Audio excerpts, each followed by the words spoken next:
నమస్తే, welcome to Telugu రాజ్యం. నేను మీ రామ్. జూనియర్ ఎన్టీఆర్ గారికి సంబంధించి ఒక విషయం ఫుల్ వైరల్గా మారుతుంది. ట్విట్టర్లో టాప్ 8లో ఉంది. అతని పేరు మొహమ్మద్ షరీఫ్ రసూల్ ఖాన్ అని కొంతమంది ట్రెండ్ చేస్తున్నారు. ప్రధానంగా ప్రభాస్ గారి ఫ్యాన్స్ ఒక ట్వీట్కి హట్ అయ్యి అతని తాలూకు డాక్యుమెంట్స్ని ప్రొవైడ్ చేసి దాంట్లో ఉన్న పేరు అసలు పేరుని బయటికి ప్రొజెక్ట్ చేస్తున్నారు. అసలు ఇందులో వాస్తవం ఏంటి, అవాస్తవం ఏంటి అనే అంశం గురించి ప్రముఖ సోషల్ యాక్టివిస్ట్ కృష్ణకుమారి గారితో చర్చిద్దాం. అమ్మ నమస్తే. నమస్తే. ఏంటమ్మా అసలు జూనియర్ ఎన్టీఆర్ గారికి సంబంధించి షాకింగ్, అసలు నెవర్ ఎక్స్పెక్ట్ అది. అంటే రైట్, ఇప్పుడు ఓటర్ కార్డులో అది ఉంది, జూనియర్ ఎన్టీఆర్ అని ఉంటుంది, పాన్ కార్డులో అదే ఉంటుంది, పాస్పోర్ట్లో అదే ఉంటుంది. మొహమ్మద్ షరీఫ్ రసూల్ ఖాన్ అనే పేరుని ఎవరు తెర ముందుకు తీసుకొస్తున్నారు? ఏంటిది అసలు? ఏ కుట్ర జరుగుతోంది ఎన్టీఆర్ వెనక? అసలు ఏంటమ్మా ఇది? ఏముందండి, ఒక్కొక్క మనిషికి 7-8 పాస్పోర్ట్లు ఉన్నాయి ఈ దేశంలో. ఒక ఫేక్ డాక్యుమెంట్ని సృష్టించడం ఎంతసేపు? ఒక స్థలాన్ని 9గురికి అమ్ముతున్నారు ఫేక్ డాక్యుమెంట్లతోటి. ఏదైనా సరే ఫేక్ డాక్టర్లు వైద్యం చేస్తున్నారు, నకిలీ సరుకులు అమ్ముతున్నారు షాపుల్లో. అసలు దేని మీద నియంత్రణ ఉంది ఇక్కడ? మరి అలాంటప్పుడు ఒక సర్టిఫికెట్ పుట్టించడం ఎంతసేపు? అందరికీ తెలిసిన విషయము ఏంటంటే, ఆవిడ కన్నడ, ఆవిడ మాండ్యా జిల్లాలో ఉంటారు, ఆవిడ కుందాపూర్.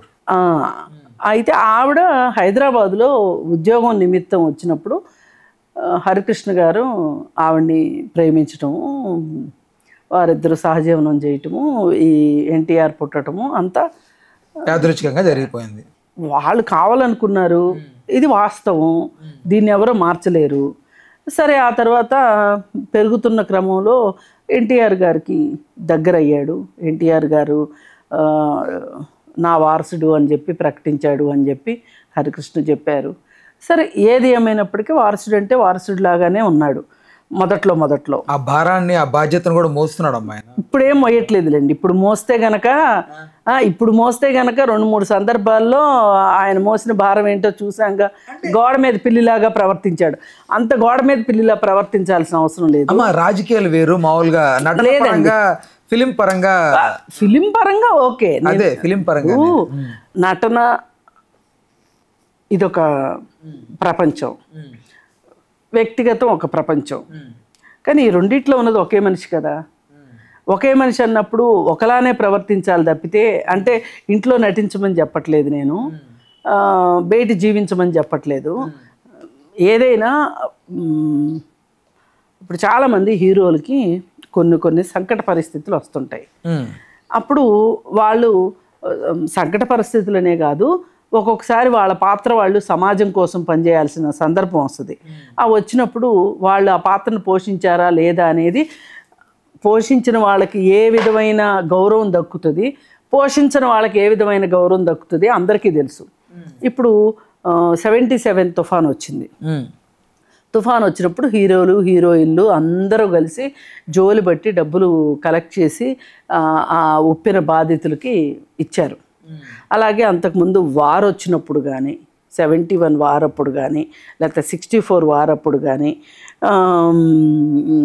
సినిమా యాక్టర్లు వాళ్ళ శక్తి కొలది వాళ్ళు ఏదో ఒకటి చేసేవాళ్ళు. చేయని వాళ్ళు కూడా ఉన్నారు. మేము సైతం కూడా చేశారు. మేము సైతం అనే ప్రోగ్రామ్ 2014 చేశారు. అందుకని వైజాగ్ ఇది హుదుహుద్ తుఫాను గురించి చేశారు. అయితే అలా చేయకుండా షూటింగ్లు ఎలాగో క్యాన్సిల్ అయినాయి కాబట్టి నేను రెస్ట్ తీసుకుంటాను అనే వాళ్ళకి చరిత్రలో వాళ్ళ పేజీలు వాళ్ళకి మిగలవు. మనం చేసిన దాన్ని బట్టి దక్కుతుంది మనకి ఏదైనా. అందుకని జూనియర్ ఎన్టీఆర్ ఆ ఫ్యామిలీలో పుట్టాడు, ఆ తాతకు మనవణ్ణి అనిపించుకున్నాడు. అలాగే నేను నా తాత పెట్టిన పార్టీ అని చాలాసార్లు చెప్పాడు కూడా. చెప్పినప్పటికీ కూడా ఆ యూనివర్సిటీ పేరు మార్చినప్పుడు, భువనేశ్వర్ని అవమానించినప్పుడు మటుకు అతను స్పందించకపోవటం అనేది మటుకు అతని జీవితంలో అతను సరిదిద్దుకోలేని తప్పును. కానీ చిన్నప్పటి నుంచి ఆయన్ని పెట్టిన ఇబ్బందులు కానీ, ఆయన దూరం పెట్టడం కానీ అవి కూడా కొంచెం తర్వాత కలిశారు కదా. కలవకపోతే నో ఇప్పుడు ఆ దూరం పాటించారనుకోండి ఎవరు మాట్లాడరు. మధ్యలో కలిశారు కదా 2009 ఎలక్షన్స్లో, బాగానే తిరిగాడు కదా. అంటే అవసరానికి వాడుకున్నారు జూనియర్ని. ఇప్పుడు వాడుకున్నారా వాడుకోలేదు అనేది పక్కన పెట్టండి. ఇప్పుడు తనకు సముచిత స్థానం ఇవ్వలేదు అనేది జూనియర్ ఎన్టీఆర్ ఉద్దేశమే అనుకుందాం. కానీ నువ్వు నీకెంత ప్రజల మద్దతు ఉండేది ఆ రోజు నువ్వు యూనివర్సిటీ విషయంలో. అలా కాకుండా సరిగా నికార్సుగా ఒక సగటు ఎన్టీఆర్ అభిమాని స్పందించినంతలాగా కూడా నువ్వు స్పందించలేదు కదా. నువ్వు స్పందించుంటే గనక నీ స్పందన వెనక ఎంతో మంది వచ్చేవాళ్ళు. అమ్మా ఇప్పుడు ఒక నార్మల్ వ్యక్తి స్పందించడానికి, ఒక స్టార్ అయ్యుండి కుటుంబ సభ్యుడు అయ్యి స్పందించడానికి చాలా తేడా ఉంటుంది. ఏముంటది? ఇప్పుడు ఒకవేళ భావోద్వేగంగా మాట్లాడితే ఫ్యాన్స్ అందరూ అల్లర్లు క్రియేట్ అయ్యే ఛాన్స్ ఉందని కామ్గా ఉండుండొచ్చు. అట్లా కాదు, ఫ్యాన్స్ కనుసైగి చేస్తే ఆగిపోయే ఫ్యాన్స్ ఉంటారు, ఉండకుండా ఏముండరు. నువ్వు అంతంత ఆలోచించాడు అనే దానికంటే కూడా అతను అందరితో మంచిగా ఉందాము అనే ఒక మనస్తత్వం వచ్చేసింది. ఈ అందరితో మంచిగా ఉండాలి అనే మనస్తత్వం ఎన్టీఆర్ది కాదు, సీనియర్ ఎన్టీఆర్ది కాదు. అందరితో మంచిగా ఉండాలి అనే మనస్తత్వం అక్కినేని నాగేశ్వరరావు గారిది. సీనియర్ ఎన్టీఆర్ అట్లా ఉండేవాళ్ళు కాదు. ఆయన ఎప్పుడు ఆయన చెప్పాలనుకునేది ఆయన గట్టిగా చెప్పేవాడు, నిర్మోహమాటంగా కుండ బద్దలు కొట్టినట్టు మాట్లాడేవాడు. అందుకని అంటే అలానే ఉండమని నేను చెప్పట్లేదు, కానీ స్పందించాల్సినంతగా స్పందించలేదు అనేది ఇది తిరిగి రాదు మళ్ళీ ఆ మూమెంటు. ఇప్పుడు మనం చూడండి, ఎలక్షన్స్ అయినాయా, ఎలక్షన్స్ అయినప్పుడు రిజల్ట్ వచ్చినప్పుడు వైసీపీ పార్టీకి ఒక రకంగా ఘోర పరాజయం వచ్చిన సందర్భంలో చాలామంది కార్యకర్తలు వచ్చి వైఎస్ఆర్ హెల్త్ యూనివర్సిటీ అన్న దగ్గర అక్షరాలు పీకేసి కింద పడేసి నేలకేసి తొక్కారు. నేలకేసి తొక్కటాన్ని నేను సమర్థించను, కానీ వాళ్ళు వాళ్ళ ఇష్టాన్ని అలా తెలియజేశారు. ఆ సందర్భంలో అలా స్పందించారు. అందరూ ఎందుకు స్పందించలేదు అంటే వాళ్ళకి అభిమానం ఉంది, స్పందించారు. కానీ జూనియర్ ఎన్టీఆర్ ఇప్పుడు వేరే ఇంకొక నటుడు స్పందించినా స్పందించకపోయినా ఎవరు మాట్లాడరు. కానీ జూనియర్ ఎన్టీఆర్ స్పందించకపోవటం అనేది అతని విషయంలో మట్టుకు అతను చాలా పొరపాటు చేశాడు. అలాగే భువనేశ్వరి విషయంలో కూడా అంతే పొరపాటు చేశాడు. ఆ రెండు విషయాల్లో అతను చాలా పొరపాటు చేశాడు తప్పితే అదర్వైజ్ అతను సీరియస్గా అతని పని అతను చేసుకుంటూ పోతాడు. తల్లి అంటే ఇష్టంగా ఉంటాడు, తల్లి కోసం పరితపిస్తాడు. అలాగే అతను చెప్పే చాలా భావోద్వేగం కనిపిస్తుంది అతనిలో, అది నిజంగా చాలా హార్ట్ టచింగ్గా ఉంటుంది. అవన్నీ చూసిన జూనియర్ ఎన్టీఆర్లో ఈ రెండు విషయాల పట్ల అతని వైఖరి చూస్తే ఎవరి మీదో కోపం, ఎవరి మీదో అసహనము అక్కడ అతను కొంచెం అలా చూపించాడేమో అనిపించేలాగా అంటే ఇప్పుడు బాలయ్య బాబుకి జూనియర్ ఎన్టీఆర్కి ఏదో రాపిడ్ ఉందని, కొంచెం ఆ ఫ్రిక్షన్ దగ్గర ఎక్కడో ప్రాబ్లం ఉందని ఉండొచ్చు. ఇప్పుడు పెద్ద కుటుంబాలు ఇవి, పెద్ద కుటుంబాలు అంటే గొప్ప కుటుంబాలని కాదు నా ఉద్దేశం, పేరు ప్రఖ్యాతులు సంపాదించుకుని అది కూడా కాదు. 9 మంది సభ్యులు ఉన్నారు కుటుంబంలో. ఈయన మళ్ళీ ఇంకొక కుటుంబం. హరికృష్ణ గారికి ఒక భార్య ఉండి పిల్లలు ఉండగా ఈయన వచ్చాడు, వీళ్ళ మదర్ వచ్చింది. ఆమె జీవితంలో ఒక ఆయన వచ్చారు, ఆయన జీవితంలో ఒక అది వేరే విషయం. ఇంతమంది ఉన్నప్పుడు ఖచ్చితంగా పవర్ పాలిటిక్స్ పనిచేస్తాయి. పైగా మామూలు కుటుంబాల్లోనే ఆస్తుల గురించి పవర్ పాలిటిక్స్ పనిచేస్తాయి. ఇక్కడేంటి, ఇక్కడ ఆస్తులతో పాటు ఆస్తుల గురించి పెద్దగా తగాదాలు లేవు ఆ కుటుంబంలో. ఎన్టీఆర్ ఏం చేశారో తెలియదు కానీ చాలా పక్కాగా చేశారు. కానీ ఈ రాజకీయ వారసత్వం ఉంది చూసారా, ఇది కావాలని ఒకళ్ళకి రాసిచ్చేది కాదు, ఒకళ్ళని పక్కన పెట్టేది కాదు. అదేంటమ్మా హైదరాబాద్లో కొన్ని 100 ఎకరాలు వాళ్ళకు ఉందంటే నిజమైన హరికృష్ణ గారికి కానీ వాళ్ళకి కానీ అంటారు. అదే మీరు చేశారు కాబట్టి అప్పటి నుంచి ఉన్నారు కాబట్టి మీకు ఒక ఐడియా ఉంటుంది కాబట్టి అడుగుతున్నానమ్మా. ఉండొచ్చు ఆస్తుల గురించి నేనేం మాట్లాడట్లా. అంటే ఉందా అమ్మా అసలు చాలా వరకు సగం అంటే సగానికంటే తక్కువగా కొంచెం వాళ్ళకు ఉంది హైదరాబాద్లో వాళ్ళ స్థానం. అంత ఎందుకు ఉంటుందిలే కానీ అలా ఏం కాదు. స్టూడియోలు కట్టారు ఆయన, ఎవరి ప్రాపర్టీ వాళ్ళకి విడివిడిగా చేసేసి చిన్న స్టూడియోలు కట్టి. ఇప్పుడు ఈ మధ్య మోహన్ బాబు ఇంట్లో గొడవ వచ్చిన సందర్భంగా చాలామంది సీనియర్ ఎన్టీఆర్ని తలుచుకున్నారు. అంతమంది పిల్లలు ఉన్నా కానీ మరి 7 మంది కొడుకులు ఉంటే కూడా ఆయన ఎంత బాగా అసలు ఎక్కడ ఎవ్వరికి ఆస్తిపరమైన వివాదాలు లేవు పిల్లల మధ్యలో. నేను వినదాని ప్రకారం ఒక 500 ఎకరాల వరకు వాళ్ళకు ఉంది హైదరాబాద్ దగ్గర అనేది ఒకటి ఉందమ్మా. తెలీదు, మనం అసలు తెలియని మాట్లాడకూడదు. ఏదేమైనా భూమి మీద ఎన్టీఆర్ బాగానే ఆస్తులు బాగానే సంపాదించారు, ఎవరిది వాళ్ళకి ఇచ్చారు. గండిపేట ఆశ్రమం కూడా ఉండేది ఆయనకి, అది ఇప్పుడు ఎన్టీఆర్ ట్రస్ట్ దీని కిందకు వచ్చింది. వస్తే అక్కడ ఒక స్కూల్ అది కట్టారు, ఎన్టీఆర్ మోడల్ స్కూల్ అని పెట్టి మోడల్ స్కూల్ కట్టారు. చాలా బాగా రన్ అవుతుంది అది.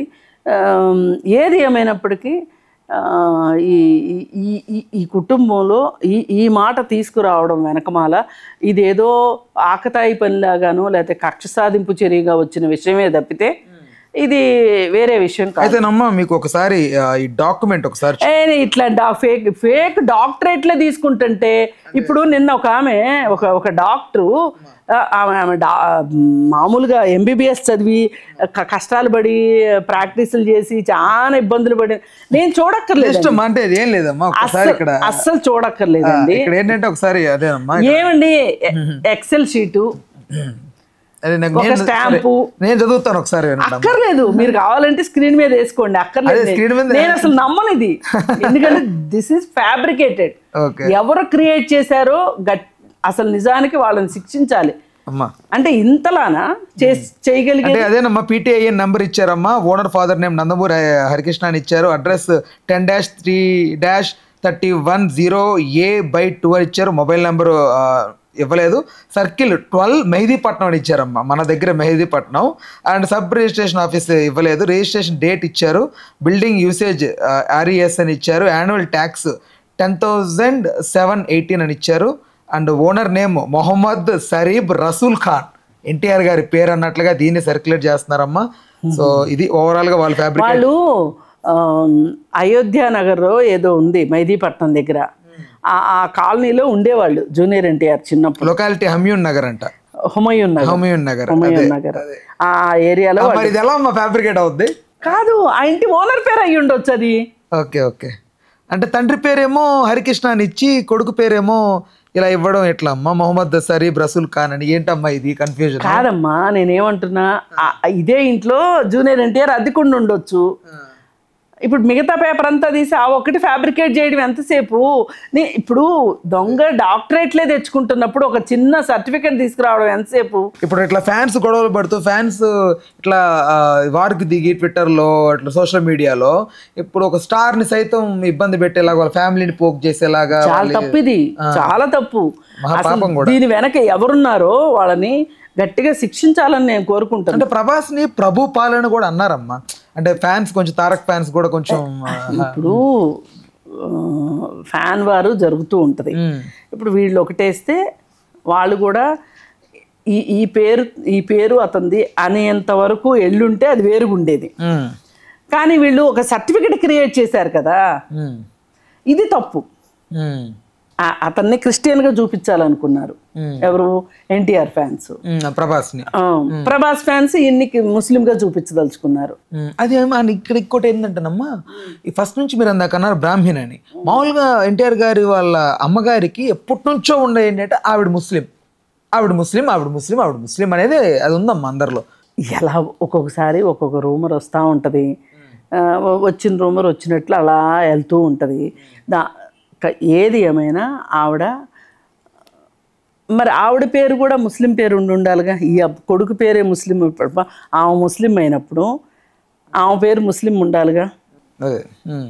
అందుకని లాజిక్లకు అందనివి కోతి పనులు అంటారు వీటిని. ఈ నన్ను అడిగితే ఇవి చెల్లంగి చేష్టలాగా ఉన్నాయి తప్పితే ఇవి సరైన పనులు కాదు. ఎవరు చేసిన ఏ ఫ్యాన్స్ చేసినా తప్పే. అది ఎందుకు ఇప్పుడు అంత అవసరం ఏమొచ్చింది? ఒక రకంగా చూస్తే నన్ను అడిగితే చాలా పాపులారిటీ వచ్చింది ఎన్టీఆర్కి. అసలు ఇప్పట్లో ఏదైనా సినిమా రిలీజ్ అయ్యేది ఉంటే భలే బనుకొచ్చేది అసలు జూనియర్ ఎన్టీఆర్కి.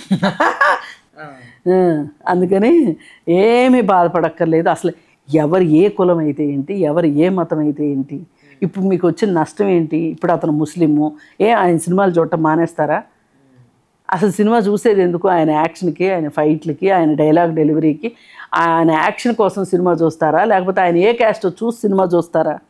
ఎవరైనా ఇంకా అంత పిచ్చోళ్ళు ఉన్నారా? ఇంకా అసలు చాలా ట్రోల్ చేస్తున్నారమ్మా ఎన్టీఆర్ని.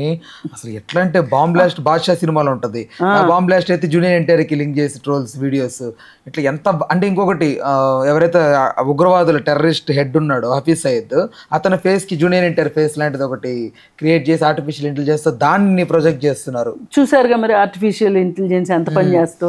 అలాంటప్పుడు సర్టిఫికెట్ సృష్టించడం ఎంతసేపు?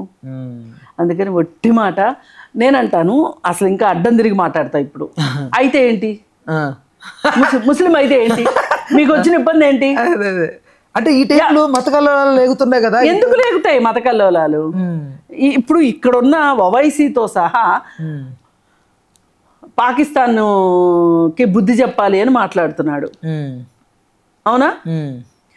నాలాంటి వాళ్ళు కూడా పాకిస్తాన్ ఉగ్రవాదం మీద పోరాటం చేయవలసిందే, అసలు ఉగ్రవాదం మీద పోరు ఆపటానికి వీలు లేదు.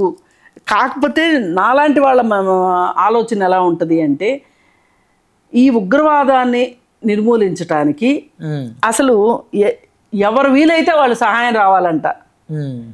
ఏ దేశం సహాయం చేసినా తప్పులేదు ఉగ్రవాదం. నేను మొన్న ఒక చిన్న సర్వే లాగా వెళ్ళానమ్మా, అందరు స్టూడెంట్స్ ఎస్ఆర్ నగర్ లో అడిగా, ఇప్పుడు నీ సహాయం ఇండియన్ ఆర్మీకి కావాలంటే నువ్వు వస్తావా అని అంటే ప్రతి ఒక్కరు వస్తా అన్నారమ్మా. ప్రతి ఒక్కరు అంత ఉన్నారు. నేను ఈ యంగ్ పీపుల్ గురించి కాదు నేను మాట్లాడేది. అసలు ఇప్పుడు ఇప్పుడు 2 దేశాల మధ్యలో ఒక దేశంలో ఉన్న ఉగ్రవాదం వల్ల మన దేశానికి ఇబ్బంది కలుగుతుంది. ఇప్పుడు మన దేశంలోనే అంతర్గతంగా ఎన్నో సమస్యలు ఉన్నాయి. మనం ఆ అంతర్గత సమస్యలతోనే మన కష్టాలు మనం పడుతున్నాం. దీనికి తోడు పులి మీద పుట్టలాగా పాకిస్తాన్లో పెరిగొచ్చిన ఉగ్రవాదం, వాళ్ళు పెంచి పోషించిన ఉగ్రవాదం మన దేశంలోకి వచ్చి మళ్ళీ ఇంకా ఎక్స్ట్రా మూలిగే నక్క మీద తాటితుబడినట్టు చేస్తే, దీనికి అసలు మనమే మాట్లాడుకునే కన్నా అసలు ఇది తప్పు, ఈ ఉగ్రవాదం అనేది తప్పు, ఈ ఉగ్రవాదులు ఉండటం సమాజానికి మంచిది కాదు అని చెప్పి అసలు అన్ని దేశాలు ఎందుకు కలిసికట్టుగా మాట్లాడట్లేదు? మేమున్నాం అని చెప్తున్నారు తప్పితే, అసలు పాకిస్తాన్ ఎంత చిన్న దేశం, పాకిస్తాన్ని నిలదీయడం ఎంతసేపు? అసలు పాకిస్తాన్కి అన్ని దేశాల దగ్గర నుంచి సహాయ నిరాకరణ వస్తే పాకిస్తాన్ పరిస్థితి ఏంటి చెప్పండి? ఆ మాత్రం భయం వాడికి ఉండక్కర్లా? అంత కొవ్వు దేనికి? అందరూ కలిసి రావచ్చు కదా. ఇప్పుడు నా ఇంటికి రాలేదు సమస్య, నా ఊరు రాలేదు కదా అనుకుంటాం. నా ఊరు వచ్చిన తర్వాత నా రోడ్లోకి రాలేదు కదా అనుకుంటాం. నా పక్కింట్లోకి వస్తే నా ఇంటికి రాలేదు కదా అనుకుంటాం. నీ ఇంటికి కూడా వచ్చాక అప్పుడు తెలుస్తుంది ఆ వేడేంటో. ఇప్పుడు ఏ దేశానికైనా ఉగ్రవాదం, ఇప్పుడు అమెరికాలో ట్విన్ టవర్స్ కూల్చేశారు, ఈ ఉగ్రవాదులే కదా కూల్చేసింది. అమెరికాకి నష్టం జరిగిందా జరగలేదా? జరిగింది. మరి అలాంటప్పుడు అన్ని దేశాలు కలిసి ఏదో ఇద్దరు కొట్టుకుంటుంటే ఆయుధాలు అమ్మటం లాగా కాకుండా, సోజ్యం చూడటం కాకుండా, అసలు అన్ని దేశాలు కలిసి ఈ ఉగ్రవాదం మీద ఎందుకు మాట్లాడవు? ఆ మాత్రం బాధ్యత లేదా? అసలు అందరూ కలిసి సహాయం ఆపేశారనుకోండి, అంటే అసలు సరుకులు దిగుమతి ఆపేశారనుకోండి, ఆ దేశానికి కష్టమేగా. అప్పుడైనా బుద్ధి వస్తుందిగా. సరే అందరూ సాయం చేయండి, మాకు మా దేశంలో ఉగ్రవాదాన్ని లేకుండా చేయడానికి మాకు సాయం చేయండి అనే మాట రాదా? ఇప్పుడు పాకిస్తాన్ మట్టుకు నష్టపోవట్లా ఉగ్రవాదం వల్ల. ఎన్నిసార్లు మానవ బాంబులు అని చెప్పి, బస్సులో బాంబులు పేలినాయి అని చెప్పి 30 మంది చనిపోయారు, కరాచీలో బాంబు పేలిందని, పెషావర్లో బాంబు పేలిందని వింటున్నారు కదా. మనుషులు చచ్చిపోవడం ఎవరికి ఆనందం చెప్పండి? అందుకని ఇప్పుడు జూనియర్ ఎన్టీఆర్ పేరు, ఒకవేళ ఆయన ముస్లిమే అనుకోండి, అనుకుందాం, చెప్తాను, నేను మోటుగా మాట్లాడుతున్నా, ఏంటి ఎవరికి నష్టం చెప్పండి? ఇక్కడ ఈ సినిమాలు చూడ మానేస్తారా? మానేస్తా. ముస్లిమ్స్ ఇంకా దగ్గర చేసుకుంటారు కదా కదా. అదే అంటే ఇక్కడ వాళ్ళ ప్రాజెక్ట్ ఏంటంటేనమ్మా, ఇప్పుడు మోస్ట్లీ ముస్లిం అంటే ఓకే, ముస్లిమ్స్ అందరూ మన భారతదేశం నుంచి పాకిస్తాన్ మీద వ్యతిరేకంగానే ఉన్నారు, కానీ చాలామంది భారతీయులు ఇప్పుడు కొంచెం ముస్లిం అనే కమ్యూనిటీకి కొంచెం ఆ కోపం అనేది ఉంది కదా. దీన్ని క్యాష్ చేసుకోవడానికి కరెక్ట్గా ఈ టైంలో ఇలాంటిది ఒక ట్రెండ్ చేయడం, అలాంటి రేకెత్తిచ్చేలాగా చేస్తారు. దానివల్ల లాభం అయితే ఏముండదండి. వాళ్ళకి ఏదైనా ఒక వికృత మానసిక ఆనందం రావాల్సింది తప్పితే దీనివల్ల లాభం అయితే ఏమీ లేదు. ఏది ఏమైనా జూనియర్ ఎన్టీఆర్ తల్లి బ్రాహ్మిను, ఇది వాస్తవం. ఎందుకంటే వాళ్ళ చెల్లెల్ని, ఆమె సిస్టర్ని రాజా అని పాత రోజుల్లో సినిమా యాక్టర్ ఉండేవాడు, ఆయన చేసుకున్నారు, ఆవిడున్నారు. రాజా చనిపోయాడు కానీ ఆవిడ ఉన్నారు. అట్లాగే కొంచెం పెద్ద ఫ్యామిలీయే. వాళ్ళు బాగా విపరీతంగా పూజలు చేస్తారు. అది కూడా నిజమే అమ్మ. మొన్న అతను రిషబ్ శెట్టితో కూడా కలిసి వెళ్ళి కుందాపూర్ దగ్గర, ఎందుకంటే మణికొండలో ఉండేవాళ్ళు వీళ్ళ పెద్దమ్మలు. మణికొండలో వీళ్ళ పిన్నులు పెద్దమ్మలు వాళ్ళు మణికొండలో ఉండేవాళ్ళు. ఒక అపార్ట్మెంటులో అందరికీ ఫ్లాట్లు కొనిచ్చాడు జూనియర్ ఎన్టీఆర్. ఫ్యామిలీ మొత్తాన్ని, వాళ్ళ అమ్మ సైడ్ ఫ్యామిలీ మొత్తాన్ని సెటిల్ చేశాడు. వాళ్ళంతా డబ్బులున్న వాళ్ళు కాదు. ఏ మాటగా మాట వాళ్ళ పిల్లలందరూ పెళ్ళిళ్ళు చేశాడు, అందరినీ సెటిల్ చేశాడు. వాళ్ళందరూ పెట్టని కోట్లా ఉంటారు జూనియర్ ఎన్టీఆర్కి. ఎందుకంటే అదే అపార్ట్మెంట్లో మా చుట్టాలు ఉంటే అప్పుడు తెలిసింది నాకు. వాళ్ళ ఇంట్లో భజనలు చేస్తారు, పూజలు చేస్తారు, చాలా రెగ్యులర్గా పూజలు చేస్తారు. మామూలు వాళ్ళకంటే చాలా ఎక్కువగా పూజలు చేస్తారు. ప్రతి 15 రోజులకో 20 రోజులకో ఒక పూజ ఏదో చేస్తారంట. ఆ పక్కన వాళ్ళందరినీ పిలుస్తారు. ఇప్పుడు ఇవాళ వాళ్ళ ఇంట్లో పూజ అయిందని చెప్పేవాళ్ళు. నాకు చాలా దగ్గర చుట్టాల అదే అపార్ట్మెంట్స్ లో. ఇన్ని సినిమాలు చేస్తున్నాడు జూనియర్ ఎన్టీఆర్. ప్రతి సినిమాకి పూజ జరుగుతుంది, టెంకాయ కొడతాడు, బొట్టు పెట్టుకుంటాడు. ఎందుకు? తన పెళ్లి హిందూ సాంప్రదాయం ప్రకారమే జరిగింది కదా. ముస్లిం అని కావాలని ట్రోలింగ్ అనమాట. ట్రోలింగ్ అంటే వీళ్ళకి ధైర్యం ఉండదు, నలుగురిలో వచ్చి మాట్లాడలేరు. చాటు మాటన పేర్లు మార్చుకుని దొంగ పేర్లతోటి. అసలు వీళ్ళకి అడ్రస్లు ఉన్నాయా ఎవరికైనా? వచ్చి మాట్లాడొచ్చుగా, బయటకు వచ్చి మాట్లాడొచ్చుగా. అవును ఈ సర్టిఫికెట్ కరెక్టే అని ఎవరినన్ను రమ్మనండి, ఛాలెంజ్ మరి. కానీ ఇక్కడ కూడా ఈ ట్విట్టర్లో ఈ జూనియర్ ఎన్టీఆర్ గారి ఫ్యాన్స్ కూడా వాళ్ళు కూడా ఒక తప్పు, ప్రభాస్ గారిని పాపం ఆయన్ని ప్రభావాల్ ఇలాంటి మాటలు ఇవన్నీ అనవసరం అండి. ఈ ఇప్పుడు ఆయన మహేష్ బాబు ఫ్యాన్స్ వేరే వాళ్ళని తిట్టడం, ఆయన ఎవరో ఉన్నాడు కదా రామ్ చరణ్ వారులాగా, మళ్ళీ రామ్ చరణ్ వాళ్ళు ఇంకొకళ్ళ మీద, ఇవన్నీ కరెక్ట్ కాదు. మీరు నటులు, వాళ్ళు నటులు. మీరు నటించడానికి వచ్చారు, వాళ్ళు నటించడానికి వచ్చారు. ఒక్కొక్కసారి మీ సినిమా నచ్చుతుంది, ఒక్కొక్కసారి ఇంకొకళ్ళ సినిమా నచ్చుతుంది. కాకపోతే మీ మధ్యలో పోటీ ఏమన్నా కావాలి అనుకుంటే ఆరోగ్యకరమైన సినిమాలు తీసే విషయంలో పోటీ పడండి. అంతవరకు సంతోషం. రైట్, ఓకే అమ్మా, ధన్యవాదాలు అమ్మా, థ్యాంక్ యూ. హలో, తెలుగు రాజ్యం ఛానల్ చూస్తున్నారా? సామాజిక రాజకీయ జీవన చిత్రణే తెలుగు రాజ్యం. అతిశయోక్తులు అసత్యాలు ఉండవు. రాజకీయ కోణం కాదు, ప్రజా కోణమే కొలబద్ద. తెలుగు రాజ్యం వీక్షణ మీ ఉత్తమ అభిరుచికి నిదర్శనం.